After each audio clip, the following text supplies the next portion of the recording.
최윤아가 클로이가 백진주였습니다. 라고 고백한 순간 박태호의 얼굴에서 웃음이 사라졌고 손에 들려있던 잔이 바닥으로 떨어졌어요. 클로이가 백진주라고? 박태호는 같은 말을 확인하듯 천천히 되뇌었어요.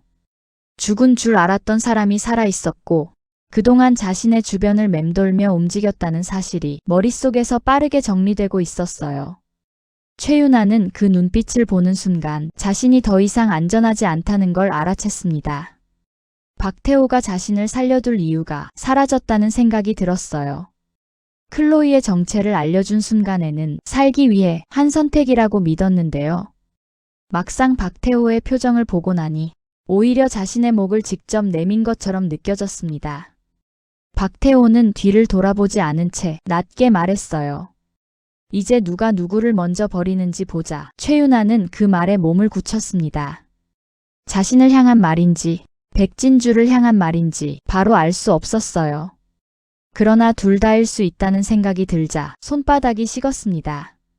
살기 위해 박태호에게 매달렸지만 그 사람 곁에 있는 순간부터 자신이 먼저 버려질 수도 있다는 공포가 목을 조였어요. 최윤아는 방을 나와 복도를 걷는 동안 몇 번이나 뒤를 돌아봤습니다.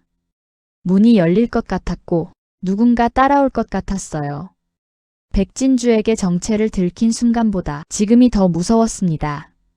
박태호가 자신을 지켜주지 않을 거라는 사실을 이제야 분명히 알았으니까요. 같은 시각 윤 형사는 혼자 앉아 돈이 든 봉투를 바라보고 있었습니다. 손을 뻗어 봉투를 열려다가 멈췄고 다시 밀어냈다가 또 끌어왔어요. 지금까지 박태호의 지시를 따르며 받은 돈이었지만 이번에는 손끝이 쉽게 움직이지 않았습니다. 김단희가 공개한 사진과 기자회견, 뒤 이어진 여론을 떠올리자 이제 박태호 편에 남아있는 것이 안전한 선택인지 확신할 수 없었거든요. 윤 형사는 입술을 꾹 다문 채 휴대폰 화면을 바라봤어요. 박태호에게서 걸려온 통화, 기록이 길게 이어져 있었고 그 아래에는 답하지 않은 전화가 남아 있었습니다. 손가락이 통화 버튼 위에 머물렀지만 누르지 않았어요. 돈은 받았지만 감옥까지 대신 갈 생각은 없었어요. 숨을 길게 내쉰 뒤 서랍을 열었습니다. 안쪽에는 오래된 자료들이 정리되지 않은 채 들어 있었어요. 30년 전 사건과 관련된 증거를 알고 있었지만 꺼내는 순간 박태호를 버리는 셈이었고 그대로 두는 순간 자신이 버려질 수 있었습니다. 전화가 다시 울렸습니다. 화면에는 박태호의 이름이 떠 있었어요. 윤 형사는 진동이 멈출 때까지 그대로 바라봤습니다. 한 번, 두 번, 세 번 이어진 전화에도 받지 않았어요. 그 침묵이 자신이 할 수 있는 첫 번째 배신처럼 느껴졌습니다. 하지만 완전히 돌아설 용기는 아직 없었고 서랍도 닫지 못한 채 손잡이만 쥐고 있었어요. 기자회견이 끝난 뒤 아델그룹 안은 조용하지 않았습니다.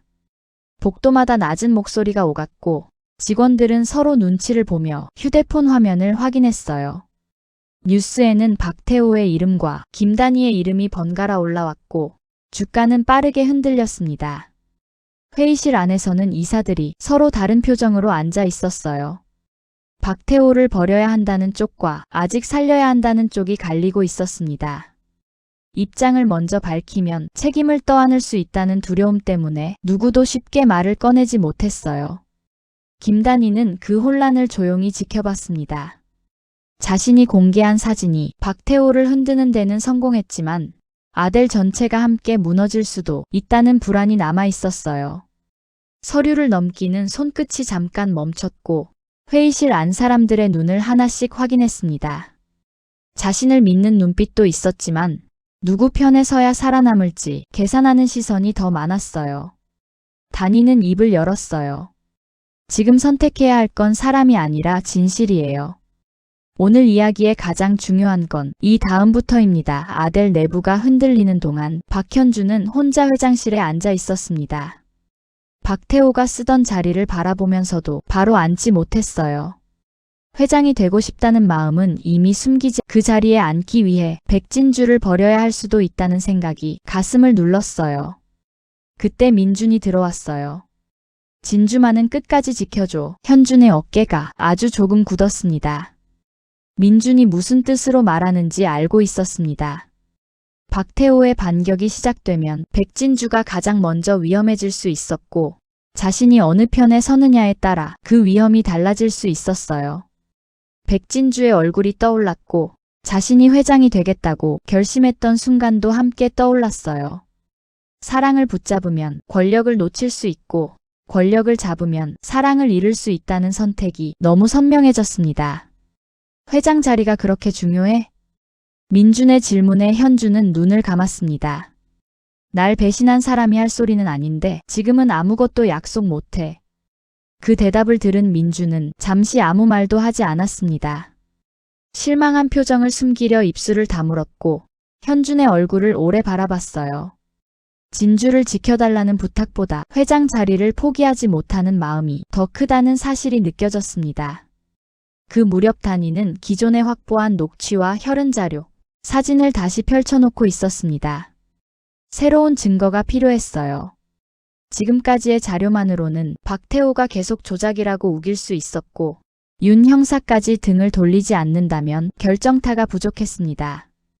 단위는 한 장씩 넘기다가 오래된 기록이 비어있는 구간에서 손을 멈췄어요. 당시 병원 기록, 화재 직전 CCTV, 보석 감정 기록, 아델 금고 출입 기록 중 하나라도 원본이 남아있다면 박태호의 말을 뒤집을 수 있었습니다. 단위는 종이 위 날짜를 손가락으로 따라가며 빠진 부분을 확인했어요. 진주도 옆에서 말없이 자료를 확인했습니다. 원본이 하나라도 남아있으면 끝낼 수 있어. 단위의 말에 진주는 천천히 고개를 끄덕였어요. 그 원본을 누가 보관하고 있는지는 아직 알 수 없었습니다. 하지만 지금까지 중요한 순간마다 단위를 도왔던 목집사가 떠올랐어요. 긴급 이사회 문제를 미리 알고 있었고 지하실에서 사람을 꺼내줬으며 항상 결정적인 순간보다 조금 먼저 움직였습니다. 단위는 목집사를 찾아갔습니다.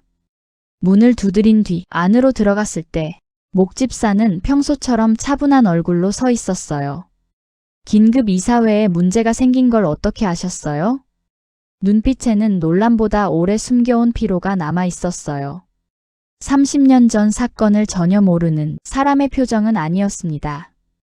단위는 그 얼굴을 바라보며 손에 쥔 서류 끝을 조금 더 세게 잡았어요. 그날 일을 전부 모르는 건 아닙니다. 단위의 눈동자가 흔들렸습니다. 목집사는 그 뒤의 말을 바로 이어가지 않았습니다. 손을 풀었다가 다시 모았고 기억을 꺼내는 것이 두려운 사람처럼 눈을 감았어요. 30년 전 사건을 직접 본 인물일 수 있다는 가능성이 처음으로 분명해졌습니다. 단위는 한 걸음 다가갔지만 더 묻지 않았어요. 한 번에 모든 걸 들으려 하면 목집사가 입을 닫을 수도 있었습니다. 눈앞에 사람이 원본 증거가 어디 있는지 알고 있을지도 몰랐고 당시 사건의 빈틈을 직접 봤을 수도 있었어요. 단위는 숨을 천천히 내쉬며 목소리를 낮췄습니다. 말할 준비가 되시면 기다릴게요. 목집사는 고개를 숙였습니다. 고마움인지 두려움인지 알 수 없는 표정이었어요. 한편 최윤아는 다시 박태호에게 전화를 걸려다가 멈췄습니다. 화면 위 이름을 한참 바라보다가 통화 버튼에서 손을 뗐어요. 박태호에게 남으면 제거될 수 있고 단위에게 가면 자신의 죄를 직접 인정해야 했습니다. 살아남기 위해 누구를 배신해야 하는지 계산하려 했지만 어느 쪽도 안전해 보이지 않았어요. 백진주의 얼굴이 떠오르자 윤아는 눈을 감았습니다. 자신을 외면했던 7년 전의 선택과 옥상에서 들었던 차가운 말이 겹쳐졌어요. 스스로를 살리기 위해 선택했다고 믿었지만 결국 그 선택이 지금 자신을 벼랑 끝으로 밀어넣고 있었습니다. 윤아는 휴대폰을 가슴 가까이 쥐었다가 천천히 내려놓았어요. 윤 형사도 같은 시간 결정을 앞두고 있었습니다. 열린 서랍 속 오래된 자료를 꺼내 책상 위에 올려놓았어요. 손이 자료 위에 머물렀지만 바로 펼치지는 못했습니다. 박태호를 버리면 자신도 30년 전 사건에 연루됐다는 사실이 드러날 수 있었고 버리지 않으면 모든 죄를 혼자 뒤집었을 수 있었습니다. 박태호의 전화가 또 울렸어요.